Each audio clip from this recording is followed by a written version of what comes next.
And jump into it now that we have a quorum on the Senate side. Thank you for your patience. I'm Senator James Skoufis. I'm co-chair along with my colleague and friend, Assemblyman Fred Thiel.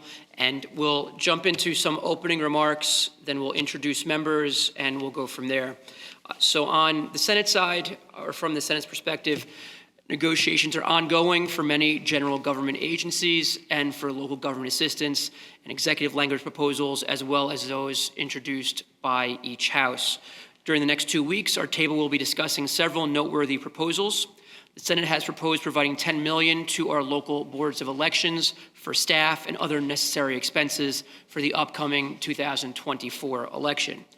The Senate has also proposed providing $30 million in additional funding for the Office for New Americans to provide case management, job training, and other services for newly arrived New Yorkers, as well as $30 million to support combating biased crimes, crisis intervention services, and a community development fund for Asian American Pacific Islanders in the state. Additionally, the Senate provides $10 million to support the activity of the Commission on Reparation Remedies. Lastly, the Senate is proposing an increase in aid incentives to municipalities funding by $210 million. The Senate concurs with the executive proposal of sunsetting the county-wide Shared Services Initiative program, provided that the retroactive deadline be modified to ensure all plans submitted on or before December 31st, 2024, and projects implemented by March 31st, 2025 remain eligible for state funding. Additionally, the Senate has proposed creating a task force that would conduct comprehensive analyses of the programmatic design and potential redesign of the New York State AIM program. This task force would also consider the expansion of funding to New York City. The Senate adds language to the executive proposal to crack down on illegal cannabis shops that aim to make it easier for localities to take action against these shops. The Senate adds language to reform Tier 6 by reducing the final average salary calculation window for Tier 6 members from 5 to 3 years and extending the provision to exclude overtime from Tier 6 pension contribution calculations by 2 years to March 31st, 2026. The Senate also adds language to establish a 20-year retirement plan for members of the SUNY Police, the New York State DEC Police, the New York State Park Police, and the New York State Forest Rangers. The Senate proposes additional pension reform for other law enforcement officers, including correctional officers, Tier 6 peace and court officers, New York City Fire Protection inspectors, and police officers in the New York City Department of Environmental Protection. I'll now turn it over to my co-chair. Well, thank you, Senator Skoufis, and it is a pleasure to again co-chair this Budget Committee on General Government and Local Assistance. We've done this several times. For me, it will be my last time.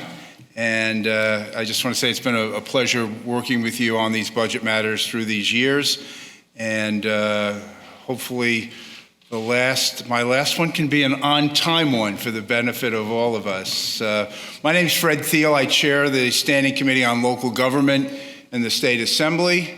And I'm the co-chair of this committee. I'm pleased that we're here today with the Senate to examine the proposals for the 2024-2025 state budget related to aid to localities and the Department of Tax and Finance, the Department of State, and many other important agencies involved with general government. And I'm not going to go through a list of all the proposals. You did a nice job of outlining that, but I do want to focus on what we heard when we had our hearings on for local governments this year, and AIM is at the top of that list. Both the Assembly and the State Senate provide increased funding for local governments as part of the AIM program. It has not been increased since at least 2009, and certainly that was something, whether it was towns, cities, villages, all talked about AIM. So I hope we focus a lot of attention with regard to AIM. In addition, other issues that,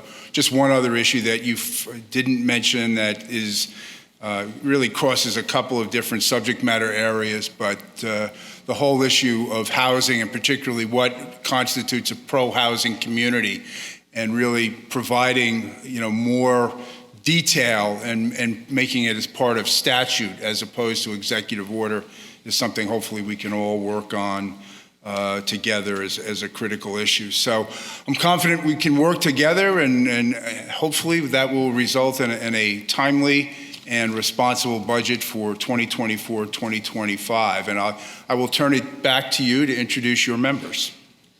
Thanks, Assemblyman, and the feeling's mutual. You're going to be missed, not just at this conference committee table, but generally, and you've always been a pro. So thanks for everything that you've done on behalf of New York State. I will introduce my colleagues for turning it back over to you. Here with us are Senators Robert Jackson, Rachel May, Luis Sepulveda, and Senator Rhodes. I think that's everybody, correct? Okay, on the Assembly side, we have Assembly Member Jamie Williams. Assembly Member Stacey Pfeffer Amato is not here today. She is a member. We have Assembly Member Ed Braunstein, Assembly Member Brian Manctolo. Assembly Member Billy Jones is an alternate. He will be filling in today for Member Pfeffer Amato. Assembly Member Mary Jane Shimsky and Assembly Member Ari Brown. The Senate is looking to designate Isabella Blauvelt Mercado as the recording secretary. And the Assembly will be designating Sky Matthews as its recording secretary. Go ahead. The following agencies are announced to be at our table: the Department of Taxation and Finance, Division of Budget, Executive Chamber, Commission on Ethics and Lobbying in Government, Department of Financial Services, Office of General Services, General State Charges, Office of Inspector General, Department of State, Department of Audit and Control, the Division of Tax Appeals, the Office of Information Technology Services, Aid to Localities, Statewide Financial Systems, Board of Elections, Alcohol Beverage Control, and Miscellaneous General Government. Senator? I'll turn it over to Senator Jackson. I know he has some thoughts. First, let me thank the co-chairs for bringing forward this subcommittee on general government and local assistance. I'm pleased to see and hear the increase of aim by the state senate and of $210 million, as one of the co-chairs indicated. It's been about since 2009, 2010, since the only municipality in the state of New York that did not receive aid funding, which is discretionary monies, was New York City. Sure. And it's about damn time that they received the money that they rightfully deserve. And if you disagree with that, then tell me why everybody else should get it and we don't get it, especially when the center of the budget is around New York City as far as income is concerned. I'm also concerned about Tier 6. I hear from my employees, I hear from many other unions that Tier 6 does not work. And I can use other words than that to the benefit of the people that are working in the state of New York, and that's why we have 12,000 positions that are waiting to be filled in order to try to recruit new people in to do a good job for the people of the state of New York.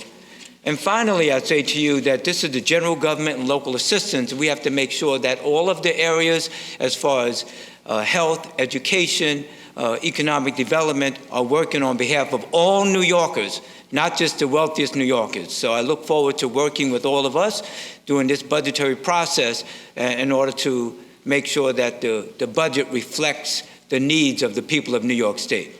And thank you to both co-chairs. Thank you. I'd like to recognize Assembly Member Brian Manctolo, representing the Assembly Minority. Thank you, Chair. Just a few points this afternoon. First of all, thank you for allowing me to speak on behalf of the Assembly Minority Conference. As we move into the budget process these last few weeks, I hope through this whole process that it's not just 3 individuals in a room. I hope it's all 5 from the minority side, the 2 from the minority side as well. Why? As the Senator just said, we need to represent everybody in this state, not just a few. And the minority members represent about 33% of the state population. And it's important that we're involved with that as well.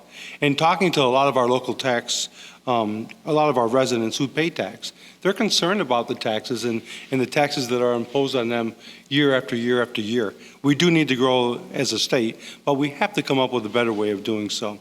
And I know some of the residents are thankful. I'm thankful that we do have the inclusion of the STAR rebate check in the Assembly's One House budget. I hope to see that move forward. I think it helps. It's not a fix, but it does help. And just a couple other points really quick.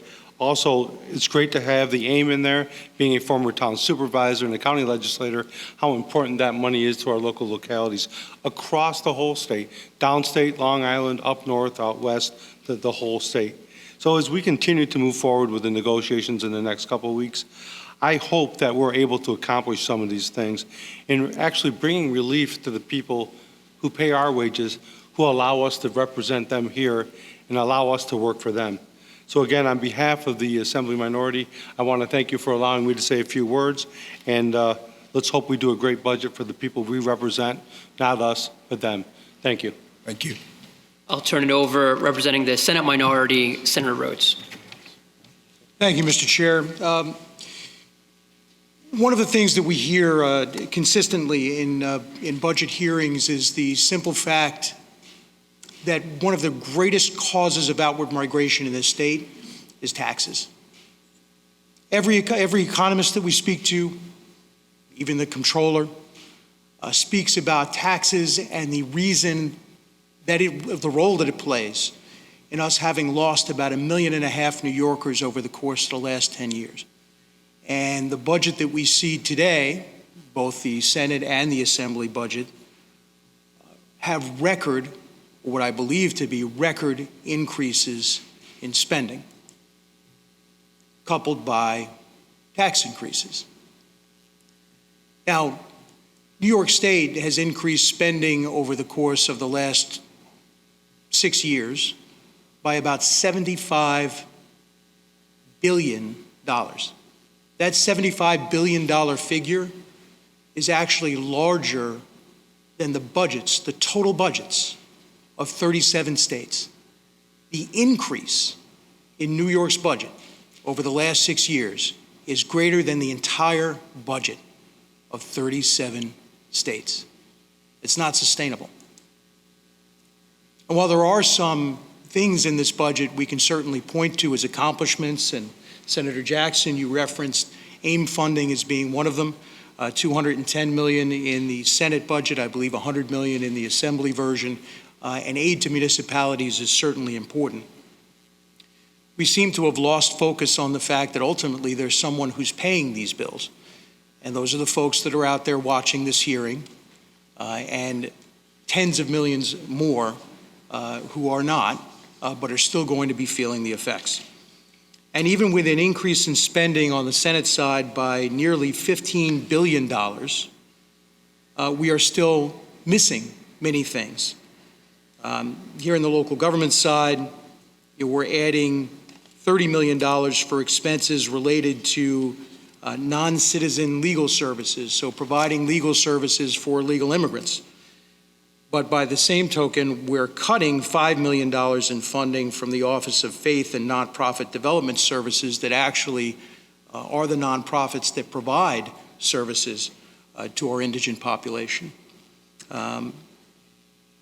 We've created a housing on the Senate side, a housing task force, a development corporation that will have the power to make any rules necessary or convenient for the creation of housing and the utilization of vacant spaces, including state-owned property, including property that it believes to be vacant and unused, such as Long Island Railroad stations, such as college campuses, SUNY campuses. Some of the big concerns that were raised last year with respect to the governor's housing proposal now find their way in a different form into the Senate proposal, which is something that all of us need to be concerned with.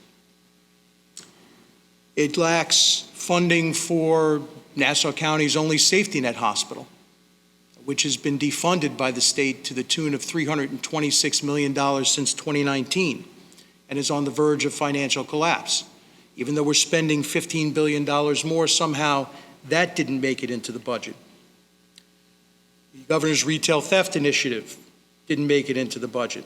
The failure to address bail reform didn't make it into the budget. Restoring judicial discretion did not make it into the budget. We've tinkered with Tier 6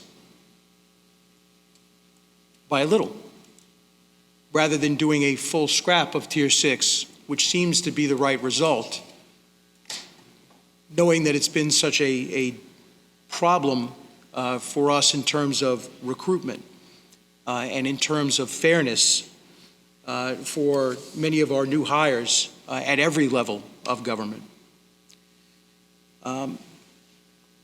We've also added, and in light of the today's New York Post article of particular concern, is the $10 million in the Senate side and $5 million in the Assembly side for the Commission to Study Reparations and Social Justice. Now, myself and our Republican conference in the Senate, I believe exclusively, did not support the creation of the commission. But the commission is studying a practice that ended in the state of New York 193 years ago. The issue that we have raised as a result of the Post article is that we have two appointees to that commission that have called for defunding the police, that have advocated for military force against Israel in the aftermath of the October 7th attacks. We are providing funding to a commission without knowing what that funding is actually going to be used for, and if we are going to have the end result of the work of this commission being something that is potentially anti-law enforcement and anti-Semitic. That is something that should be of concern to all of us, and we need to get a hold of what's happening with respect to this commission before we provide additional funding. So I hope that through this process we can have a frank and serious discussion about many of these issues. I hope, joining my colleague in the Assembly minority, that the minority in both sides will be able to have a seat at the table so that it's not three individuals in a room and that it is a true representation of all New Yorkers as we try and put their tax dollars to the best use. I look forward to the work that our committee has, and looking forward to working with my colleagues. But thank you for the opportunity to address you. I don't have anybody else. Next, we'll go to Senator May. Thank you. And I want to echo what all of my colleagues have said about AIM funding. I'm proud that we have, on the Senate side, bumped this up by $210 million as the chair of the Cities 2 Committee and of the Legislative Commission on Rural Resources.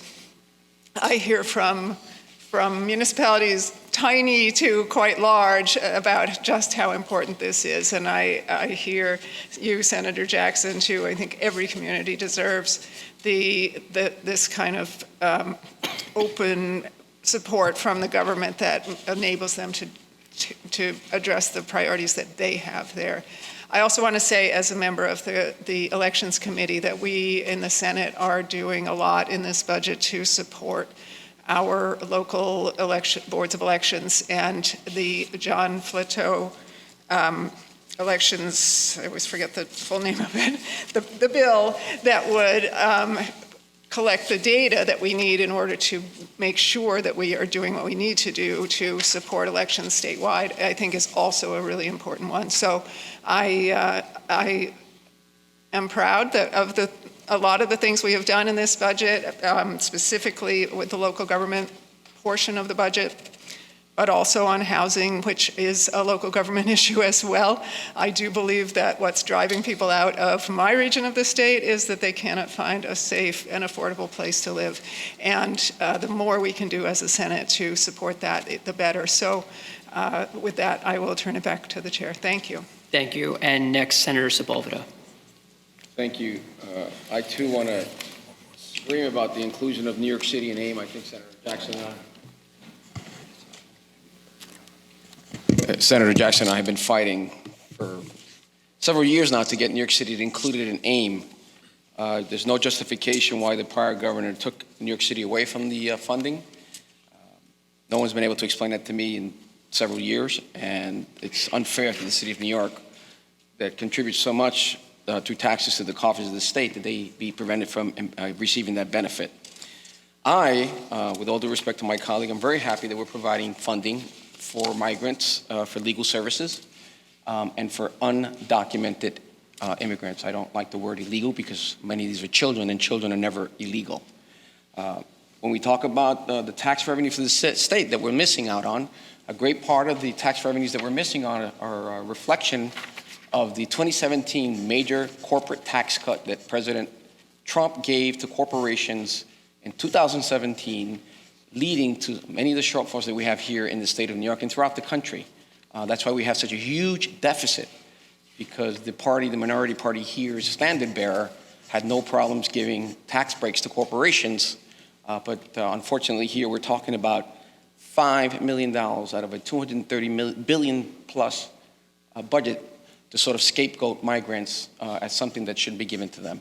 And so I'm going to continue to fight for these causes, and I'm glad that the Senate is fighting for all individuals in the state of New York, regardless of their immigration status. Thank you. Thank you very much, Senators. And before the Senate closes, I do just want to offer a remark or two. And first and foremost, I look forward to continuing to work with. Yeah, I know you've got one more. Yep. Before I turn it over, I want to emphasize we look forward to working together over the next couple of weeks. We hope for an on-time or perhaps even early pre-Easter budget. Hope springs eternal. We will see. I do just want to emphasize that I and many of my colleagues, we're proud of this Senate One House budget document that importantly, and this was raised a number of times, importantly maintains the lowest personal income tax rates in 75 years for individuals making under $300,000 a year in New York State. Heard a lot about taxes today. I want to reemphasize, repeat it again. You make under $300,000 a year in this state, which is the vast, vast, vast majority of New Yorkers, you have the lowest income tax rates in over 75 years. We look forward to negotiating a number of these items where we didn't quite see eye to eye with the executive.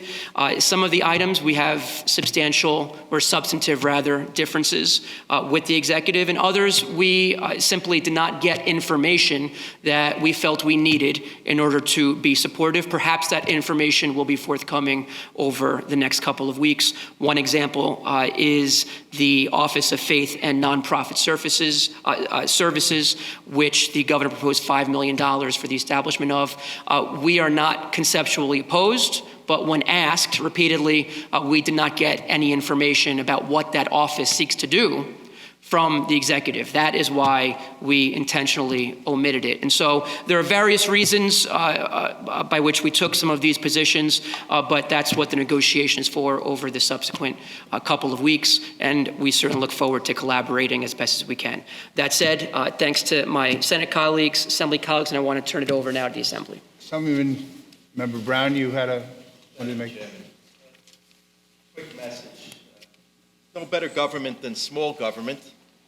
The current deputy mayor of a village for the past 25 years, I will tell you the killer of our local governments are these unfunded mandates. I think in the last 10 years, we've had 110, 20 bills of unfunded mandates equating to $80 billion. It's just not affordable. Our local governments, our local villages are the backbone of the state. The message is, if we want it, let's first earn it and pay for it, instead of just putting this on the backs of our local residents and local economies. Thank you, Chairman. Thank you. I don't see any other members who would like to add a statement. So on behalf of the Senate and the Assembly, I want to thank all of you for attending. I look forward to working with our colleagues in the Senate and with the governor to get an on-time budget, and we should also just quickly point out that we do not have table targets as of yet, but we will be certainly back here when we do, and look forward to a final budget. Thank you, everybody.